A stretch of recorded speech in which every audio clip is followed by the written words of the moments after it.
रत्ना ने एकदम रफ्तार बढ़ा दी। इसी लम्हे एक के बाद दीगरे दो फायर हुए। एक गोली हमारी कार की अकवी स्क्रीन तोड़ती हुई हम दोनों के दरमियान सामने वाली विंडो स्क्रीन में सुराख करती हुई हमसे आगे निकल गई। दूसरी गोली गालिबन पीछे डिग्गी या फेंडर में लगी थी। हम दोनों बड़ी फुर्ती से नीचे झुक गए। रत्ना ने स्टीयरिंग जरा सा दाएं तरफ घुमा दिया। इस तरह हमें पार्किंग में खड़ी हुई दूसरी गाड़ियों की आड़ मिल गई। मैंने मुड़कर देखा, वो शख्स अब पार्किंग एरिया में इस तरफ दौड़ा जा रहा था जहाँ से हमने ये कार उड़ाई थी, और फिर मैंने इसे जीप में बैठते हुए देखा। चबूतरे की तरफ अगरचे मौसीकी और लोगों का शोर था, लेकिन गोलियों की आवाज़ इस शोर पर गालिब आ गई थी। मौसीकी थम गई थी और लोग भी कुछ बदहवास होकर पार्किंग एरिया की तरफ देखने लगे थे। जब हम यहाँ आए थे तो मैंने जीप की चाबी स्विच में ही छोड़ दी थी और अब मुझे अपनी हमाकत का एहसास होने लगा था।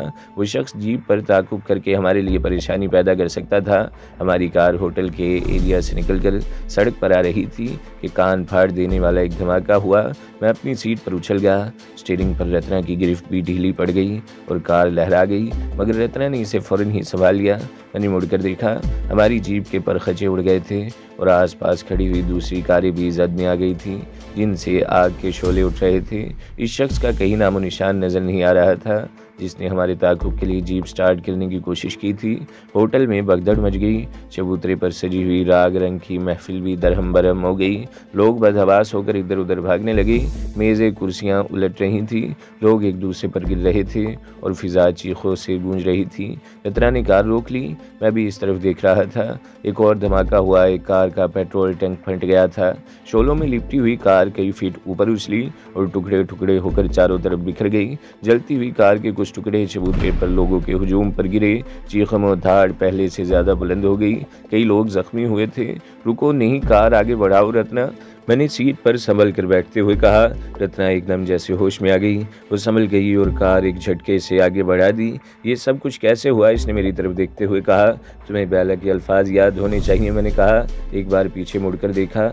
फासला ज़्यादा हो जाने से लोगों के शोर की आवाज़ें कम हो गई थी, लेकिन शोले दिखाई दे रहे थे। इसने कहा था कि अब मुझे जान से मारने की कोशिश की जाएगी। जोधपुर से जयपुर जाने वाली तमाम रास्तों की निगरानी हो रही है। ये दोनों यहाँ बैठे हुए थे। इन्हें हम पर शुबा हो गया था और अपनी मदद के लिए एक तीसरे आदमी को भी बुला लिया था।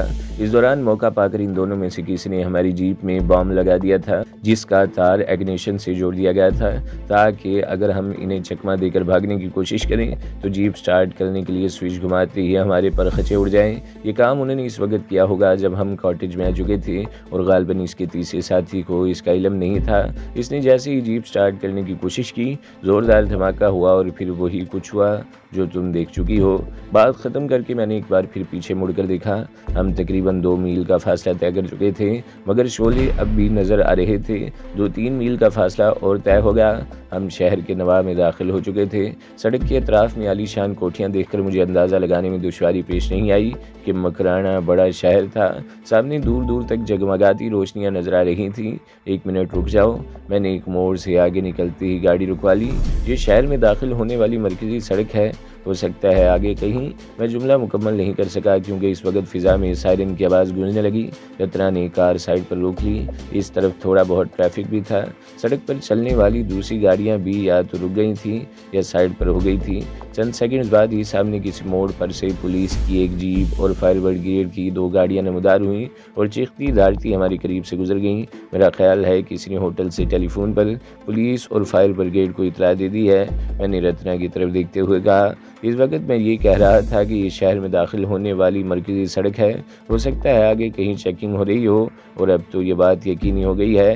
कार को बाएं तरफ वाली सड़क पर मोड़ लो। इस वक्त पुलिस की 2 और गाड़ियां सामने से आती हुई दिखाई दी। वो गाड़ियां हमारे करीब से गुजर गईं तो रत्ना ने कार को रिवर्स में ले लिया और बाएं तरफ वाली जेली सड़क पर मोड़ दिया।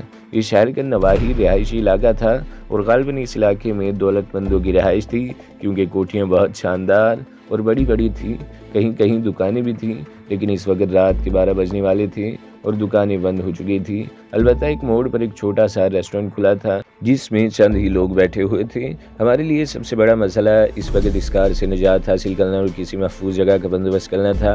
राकेश मुझे बता चुका था कि इसने हमारे होटल में पहुंचने की थोड़ी देर बाद बेला को टेलीफोन पर हमारे बारे में इतला दे दी थी और बेला फ़ौरन ही जयपुर से रवाना हो गई थी।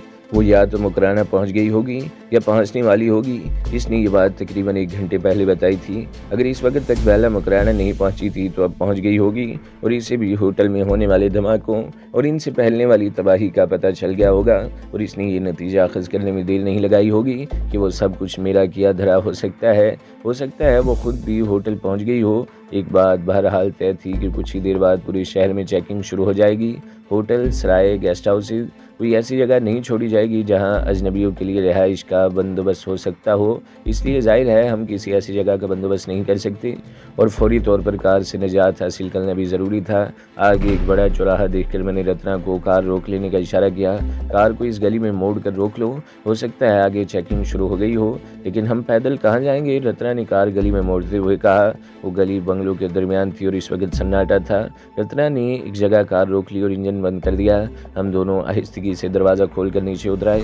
चौराहे के अतराफ में कई रेस्टोरेंट और वहाँ खासी रौनक नजर आ रही थी। एक ऊंची बिल्डिंग पर ऊपर से नीचे तक किसी नाइट क्लब का नेवन साइन भी जगमगा रहा था और वो नाइट क्लब गालबन इसी बिल्डिंग में वाक़ था। चौराहे पर ट्रैफिक भी रवां थी लेकिन वहाँ किसी किस्म की चेकिंग नहीं हो रही थी। हम चौराहे पर एक तरफ कदरे तारीकी में खड़े इधर उधर देखते रहे कि कुछ ही दूर एक बस आकर रुकी और कंडक्टर दरवाजे में खड़े होकर टेशन टेशन चिल्लाने लगा। मेरे ख्याल में इस चौराहे पर स्टेशन जाने वाली कोई सवारी नहीं थी मगर कंडक्टर बदस्तूर टेशन टेशन चिल्ला रहा था। बस में मुसाफिरों की तादाद ज़्यादा नहीं थी। मैंने रत्ना का हाथ पकड़ा और तेज़ तेज़ कदम उठाता हुआ बस में सवार हो गया। रत्ना एक ऐसी सीट पर बैठ गई जिस पर खिड़की की तरफ एक अधेड़ उम्र औरत बैठी हुई थी। मैं पीछे की एक सीट पर बैठ गया। हम दोनों में पहले ही तय हो चुका था कि अपनी अपनी टिकट लेंगे और रेलवे स्टेशन के स्टॉप पर उतरेंगे। बस तकरीबन 2 मिनट तक वहां रुकी रही। पहले से बैठे हुए मुसाफिर ड्राइवर और कंडक्टर को बुरा भला कह रहे थे मगर वो भी पाकिस्तानी बस ड्राइवरों की तरह बेहिस थे। मुसाफिरों के चीखने चिल्लाने पर इनका कोई असर नहीं हो रहा था। मेरी बेचैनी बढ़ रही थी। अगर चेकिंग शुरू हो गई तो बसों को भी नहीं बख्शा जाएगा। ऐसे मामलात में रेलवे स्टेशनों पर अगरचे सबसे पहले और सबसे ज़्यादा तवज्जो दी जाती है लेकिन ये एक ऐसी जगह थी जिसके आसपास हम जैसे लोगों को पनाह मिल सकती थी। रेलवे स्टेशन ज़्यादा दूर नहीं था। बस तकरीबन 20 मिनट में वहां पहुंच गई और फिर पता चला कि जयपुर से कोई ट्रेन आने वाली थी जो 3 घंटे लेट थी। हमने प्लेटफॉर्म पर यह मुसाफिर खाने में जाने की हमाकत नहीं की। बस स्टॉप से ज़रा आगे टांगा स्टैंड था। मैं बस से उतर कर इधर उधर देख रहा था कि तेज़ रफ्तारी से आने वाली पुलिस की एक गाड़ी हमसे चंद गज आगे रुक गई और इस गाड़ी से जो लोग उतरे इन्हें देखकर मैं काम गया। वो ब्लैक कैट के कमांडोज थे। इनकी तादाद 6 थी। काली पतलून, काली शर्ट और सिरों पर काले रुमाल बंधे हुए थे जिनकी गिरहें पीछे की तरफ थी। ये ब्लैक कैट्स कमांडोज की वर्दी थी। इनके हाथ में सबसे खतरनाक हथियार सब मशीन गन्नें थी। वो जीप से उतरकर स्टेशन के मरकजी गेट की तरफ चढ़ दौड़े थे। मुझे समझने में देर नहीं लगी कि खेल शुरू हो चुका है। बस से उतरने वाले और पहले खड़े हुए लोग मतोहश नज़रों से ब्लैक कैट्स को देख रहे थे। अब फूट लो यहाँ से भाया, कोई गड़बड़ होने वाली है, एक आदमी ने अपने साथी से कहा। वो दोनों हमारे साथ बस से उतरे थे लेकिन किसी गड़बड़ का एहसास होने पर दोबारा बस में बैठ गए थे। बस भी फ़ौरन ही हरकत में आ गई और कुछ और लोग भी बस की तरफ लपके थे। इस सूरत हाल से मुझे अंदाज़ा लगाने में दुश्वारी पेश नहीं आई कि ब्लैक कैट्स ने खासी दहशत फैला रखी है। बस जा चुकी थी, बाकी लोग भी इधर उधर खिसक रहे थे। मैंने टांगा स्टैंड की तरफ देखा। वहाँ 3 टांगे और बगियाँ खड़ी थीं। कोचवान एक तरफ बैठकर बेड़ियों की कश लगाते हुए गप्पे हाँक रहे थे और फिर एक कोचवान उठकर अपनी बग्गी में आ गया और घोड़े के आगे से चारे की बोरी उठाकर इसने बग्गी में डाल दी। बग्गी जैसे ही स्टैंड से निकली मैं आगे बढ़ गया। मुझे सामने देखकर कोचवान ने बग्गी रोक ली। मैंने रत्ना को इशारा किया और आगे की सीट पर बैठ गया। रत्ना पीछे बैठ गई। बग्गी फिर हरकत में आ गई। कोचवान की उम्र 50 से कुछ ऊपर ही रही होगी। मैली सी धोती और कुर्ता था जिसके बटन खुले हुए थे। पैरों में पुरानी सी चप्पल थी। 3-4 दिन का शेप बड़ा हुआ था। बाएं कान में चांदी की वाली थी जो कान की लो में फंसी हुई थी। गालबन ये बाली बचपन में इसे पहनाई गई थी। सर दरमियान से बिल्कुल चिकना और इतराफ में सफ़ेद बालों की झालर थी। इसकी हालत बता रही थी कि इस बग्गी से इसे गालबन इतनी आमदनी कभी नहीं हुई थी कि अपनी हालत बेहतर बना सकता। इस आमदनी में तो इसका अपना और घोड़े का पेड़ भी नहीं भरता होगा। बग्गी की हालत भी ज़्यादा अच्छी नहीं थी। हर तरफ से चूं चिराहट की आवाज़ें सुनाई दे रही थीं। कहाँ जाओगे भाया? कोचवान ने पूछा। जहाँ ले जाओ ताऊ, मैंने जवाब दिया। जोधपुर जाने वाली गड्डी 3 घंटे लेट आवेगी। हमारे से इतना इंतजार नहीं होता। और फिर वो लोग आगे हैं ना, काली वर्दी वाले साले हरामी, कोई गड़बड़ जरूर होवेगी। वो चंद लम्हों को खामोश हुआ, फिर बोला, हम तो घर जा रहा थे, आज तो दारू के पैसे भी नहीं हुए, तुम कहाँ जाओगे? जहाँ ले चलो ताऊ। मैंने फिर वही अल्फाज दोहराए, हम तुम्हें दारू भी ले देंगे। असल में हमें 20 गड्डी का इंतजार था, जोधपुर जाने को था, अब नहीं जाएंगे। तुम्हारे परिवार में कितने लोग हैं ताऊ, कितना कमा लेते हो रोज का? परिवार तो उनका होता है जिनका कोई हो, कोशवान ने जवाब दिया। मेरे 2 बेटे थे, दोनों मुझे छोड़कर बम्बई चले गए हीरो बनने के लिए। साले हरामी अब वहाँ मजबूरी करते हैं। वो चंद लम्हों को खामोश हुआ, फिर बोला, पत्नी ने जिंदगी भर साथ दिया, लेकिन 1 साल पहले वो भी स्वर्ग में चली गई। अकेला हूँ, इस घोड़े के साथ एक खोली में रहता हूँ। पर तुम लोग कौन हो, कहाँ जाओगे? हम भी तुम्हारी तरह दुखी है ताऊ। मैंने कहा, हमने अपनी पसंद की शादी की है। मेरे घर पता चला तो हमें घर से निकाल दिया गया। हम जोधपुर मामा के पास जा रहे थे, मगर गड्डी लेट हो गई और काली वर्दी वाले भी आ गए। हमने सोचा ये हमें भी सतावेंगे, इसलिए स्टेशन से वापस आ गए। अब सोचूं हूँ रात कहाँ गुजारेंगे। जी छोटा क्यों करते हो? कुशवान ने मेरी तरफ देखते हुए कहा। मैं जो हूँ तुम्हारा ताऊ। मुझे याद आ गया कि जब मैंने तुम्हारी चाची से अपनी मर्जी से ब्याह किया था तो मेरे पिता ने भी हमें घर से निकाल दिया था। हम जयपुर में थे, धक्के खाते हुए यहाँ आ गए और मैंने बग्गी चलानी शुरू कर दी। बड़ी भाग्यवान थी तुम्हारी चाची। मैं दिल ही दिल में मुस्कुरा दिया। इसने भी मुझसे एक रिश्ता जोड़ लिया था और हमारा काम बन गया था। बड़ी मेहरबानी है ताऊ, मैंने तुम्हारा शुक्रिया। अरे ताऊ भी कहते हो और शुक्रिया भी अदा करते हो। इसने मेरी बात काट दी। मैं तुम्हारा भतीजा हुआ ना ताऊ, तो यूँ करो। मैंने जेब से 100 रुपये का एक नोट निकाल कर इसकी मुट्ठी में दबा दिया। रास्ते में अपने लिए दारू ले लेना, इनकार मत करना, ये रुपए रख लो। ताऊ ने 100 का नोट मुट्ठी में दबा लिया और फिर एक शराब खाने के सामने बग्गी रोक कर दौड़ता हुआ शराब खाने में घुस गया। वापस आया तो इसके हाथ में देसी शराब की बोतल थी और 100 के नोट में से बचे हुए पैसे कुर्ते के अंदर की जेब में डाल रहा था। बग्गी एक बार फिर चल पड़ी। घोड़ा मरियल सा था और बमुश्किल बग्गी को खींच रहा था। सड़कों पर पुलिस की सरगर्मी बढ़ रही थी। कहीं कहीं ब्लैक कैट्स की गाड़ियां भी दौड़ती हुई नजर आती थी। मेरे दिल को धड़का सा लगा हुआ था। खदशा था कि किसी जगह हमारी बग्गी को रोक न लिया जाए। बग्गी मुख्तलिफ सड़कों पर होती हुई एक कच्ची आबादी की तरफ निकल आई। आबादी के बाहर एक मंदिर भी था। बग्गी इस मंदिर के करीब से होती हुई पिछली तरफ चली गई। कच्ची आबादी के आवारा कुत्तों ने कुछ दूर तक बग्गी का पीछा किया था, मगर ताऊ की गालियां सुनकर वापस चले गए थे। आबादी से तकरीबन 500 गज दूर वो 2-3 शिकस्ता इमारतें थीं, जिनके अतराफ में दरख्त भी लगे हुए थे। ताऊ ने एक टूटी हुई दीवार से अंदर ले जाकर बग्गी रोक ली। यहाँ लीद की बू साफ महसूस हो रही थी। ताऊ के साथ ही हम भी बग्गी से उतर आए। वह हमें लेकर एक और दीवार के पीछे मुड़ गया। इस तरफ लंबा चौड़ा सहन था, जिसके वस्त में गुंजान शाखों वाला एक दरख्त भी नजर आ रहा था। एक तरफ बरामदा था और 2 कमरे थे। यहाँ अंधेरा इतना था कि कुछ दिखाई नहीं दे रहा था। रत्ना ने मेरा हाथ पकड़ लिया। ताऊ ने जेब से चाबियों का गुच्छा निकाल कर एक कमरे का ताला खोल दिया और दरवाज़ा खोलकर अंदर दाखिल हो गया। चंद सेकंड बाद ही दिया सलाई रोशन हो गई। इसके थोड़ी ही देर बाद कमरे में केरोसिन लैंप की ज़ोरदार रोशनी फैल गई। हम भी कमरे में आ गए। लो भाया, तुम लोग यहाँ बैठ जाओ, मैं घोड़े को खोल कर इसे चारा डाल दूँ।